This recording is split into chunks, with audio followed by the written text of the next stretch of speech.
Hi hello നമസ്കാരം. എലിപ്പനി നമുക്ക് ആർക്ക് വേണമെങ്കിലും വരാം. എലിപ്പനിയെ നമ്മൾ എങ്ങനെയാണ് പ്രതിരോധിക്കുന്നത്? പനി വരാൻ ഇപ്പോൾ പ്രത്യേകിച്ച് ഒരു കാലഘട്ടം എന്നൊന്നുമില്ല. ഏത് രീതിയിലും നമുക്ക് പനി വരാവുന്നതേ ഉള്ളൂ. എങ്ങനെ നോക്കിയാലും പനി തന്നെ പനി. കേരളം അങ്ങനെ പനിച്ചുകൊണ്ടിരിക്കുകയാണ്. മഴക്കാലമാവട്ടെ, വേനൽക്കാലമാവട്ടെ, മഞ്ഞുകാലം എന്നൊക്കെ പറഞ്ഞ് പലതരം പനികളെ നമ്മൾ വേർതിരിക്കാറുണ്ട്. എലിപ്പനി എങ്ങനെ വരുന്നുവെന്നും എന്തൊക്കെ മാർഗങ്ങൾ ഉപയോഗിച്ച് തടയണമെന്നും നമുക്ക് നോക്കാം. പനി ഉണ്ടായാൽ ഉടൻ തന്നെ സ്വയം ചികിത്സ ചെയ്യാതെ ഡോക്ടറെ കാണിക്കുകയാണ് ആദ്യം വേണ്ടത്. ജീവിത രീതികളും ജോലി രീതികളും കൃത്യമായി ഡോക്ടറോട് പറയുകയും വേണം. പുറത്തേക്ക് ഇറങ്ങുമ്പോൾ കയ്യുറകളും കാലുറകളും ധരിക്കണം, പ്രത്യേകിച്ച് മലിന ജലത്തിൽ ഇറങ്ങുന്നത്. അതും നമ്മൾ ഈ വയലിലൊക്കെ ജോലി ചെയ്യുന്നവർ പ്രത്യേകിച്ചും ശ്രദ്ധിക്കണം. അതുപോലെ പുറം ജോലിക്കായിട്ട് ഇറങ്ങുമ്പോൾ കൈകളിലും കാലുകളിലുമൊക്കെ മുറിവുണ്ടെങ്കിൽ അതിൽ വെള്ളം കടക്കാത്ത വിധം പൊതിഞ്ഞ് സൂക്ഷിക്കേണ്ടതാണ്. അതും കെട്ടിട ജോലിയൊക്കെ ചെയ്യുന്നവർ പ്രത്യേകിച്ചും ഈ കാര്യത്തിലൊക്കെ ശ്രദ്ധിക്കണം. ജോലി ചെയ്യുന്ന കാലയളവിൽ പ്രതിരോധ മരുന്നായ ഡോക്സിസൈക്ലിൻ എന്നുള്ളൊരു ഗുളികയുണ്ട്. അത് ആരോഗ്യ പ്രവർത്തകരുടെ നിർദ്ദേശപ്രകാരം കഴിക്കുക. കൈകാലുകളിൽ മുറിവുകൾ ഉള്ളപ്പോൾ വെള്ളക്കെട്ടുകളിലും മലിനമായ മണ്ണിലും ഇറങ്ങരുത്. അതൊക്കെ ഈ തൊഴിലുറപ്പിന് പോകുന്ന ചേച്ചിമാരുടെയൊക്കെ പ്രത്യേക ശ്രദ്ധയ്ക്കാണ് ഈ പറയുന്നത്. കൃത്യസമയത്ത് ശരിയായ ചികിത്സ ലഭിച്ചിട്ടില്ലെങ്കിൽ കാത്തു നിൽക്കാൻ എലിപ്പനി സമയം തരില്ല, മരണം സംഭവിക്കുകയാണ് ചെയ്യുന്നത്.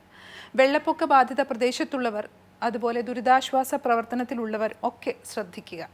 എലിയുടെ മൂത്രം മാത്രമല്ല, കന്നുകാലികളുടെയും മറ്റ് വളർത്തു മൃഗങ്ങളുടെയും മൂത്രത്തിലൂടെയും എലിപ്പനി നമുക്ക് പകരാം. ഇതിൻ്റെ സാധ്യതകൾ എന്തൊക്കെയാണ്? മലിനമായ മണ്ണിലും വെള്ളക്കെട്ടിലും വയലിലും ജോലി ചെയ്യുന്നവർക്കാണ് എലിപ്പനി വരാനുള്ള സാധ്യത കൂടുതൽ എന്നാണ് നമ്മൾ പഠനങ്ങളൊക്കെ തെളിയിക്കുന്നത്. ഇനി എലിപ്പനിയുടെ ലക്ഷണങ്ങൾ എന്തൊക്കെ? ശക്തമായ പനി, ശരീരവേദന, കാൽവേദന, കാൽവണയിലെ പേശീവേദന, കണ്ണിന് മഞ്ഞ നിറം, അല്ലെങ്കിൽ ചില സാഹചര്യങ്ങളിൽ ചുവപ്പ് നിറം, പിന്നെ വളരെ ഭയങ്കരമായ ക്ഷീണം, നടുവേദന, മൂത്രത്തിൻ്റെ അളവിൽ കുറവ്, മൂത്രത്തിന് മഞ്ഞ നിറം അല്ലെങ്കിൽ ഒരു ചുവപ്പ് നിറം എന്നിങ്ങനെ ഗുരുതരമായ എലിപ്പനി ലക്ഷണങ്ങളൊക്കെ നമുക്ക് കാണാവുന്നതാണ്. എലിപ്പനി തടയാനുള്ള ഡോക്സിസൈക്ലിൻ ഗുളികകൾ എങ്ങനെയാണ് ഉപയോഗിക്കേണ്ടത് എന്ന് നമുക്ക് നോക്കാം. ഈ ഗുളിക നിർബന്ധമായും കഴിക്കേണ്ടവർ വെള്ളക്കെട്ടുകളിലും മലിനമായ മണ്ണിലും ജോലി ചെയ്യുന്നവർ. ആഴ്ചയിൽ ഒരിക്കൽ 100 mg 2 ഗുളികകൾ, അതായത് 200 mg 6 മുതൽ 8 ആഴ്ച വരെ തുടർച്ചയായി കഴിക്കുക. 2 ആഴ്ചത്തെ ഇടവേളയ്ക്ക് ശേഷം വീണ്ടും കഴിക്കുക. ഈ ഗുളിക ആഹാരശേഷം മാത്രം കഴിക്കുവാൻ ശ്രദ്ധിക്കുക. ശേഷം ധാരാളം വെള്ളം കുടിക്കാൻ മറക്കരുത്. ഇനി എങ്ങനെയാണ് എലിപ്പനി നമ്മുടെ എലിപ്പനിക്ക് കാരണമായ രോഗാണു നമ്മുടെ ശരീരത്തിലേക്ക് എത്തുന്നതെന്ന് നോക്കാം. കൈകാലുകളിലെ മുറിവുകൾ, കണ്ണ്, മൂക്ക്, വായ എന്നിവയിലൂടെയാണ് ഈ രോഗാണു നമ്മുടെ ശരീരത്തിലെത്തുന്നത്. തോട്, ഓട, കുളം എന്നിവിടങ്ങളിലെ വെള്ളം കൊണ്ട് മുഖവും വായും കഴുകരുത്. കന്നുകാലികളെ കുളിപ്പിക്കുന്ന തോട്, കുളം എന്നിവിടങ്ങളിൽ കുളിക്കരുത്. ചെരുപ്പിടാതെ പുറത്തിറങ്ങരുത്. ആഹാര സാധനങ്ങൾ വീടിന് പുറത്തും പൊതുസ്ഥലങ്ങളിലും കൂട്ടിയിടരുത്. ഒപ്പം എലിമാളങ്ങൾ നശിപ്പിക്കുകയും ചെയ്യുക.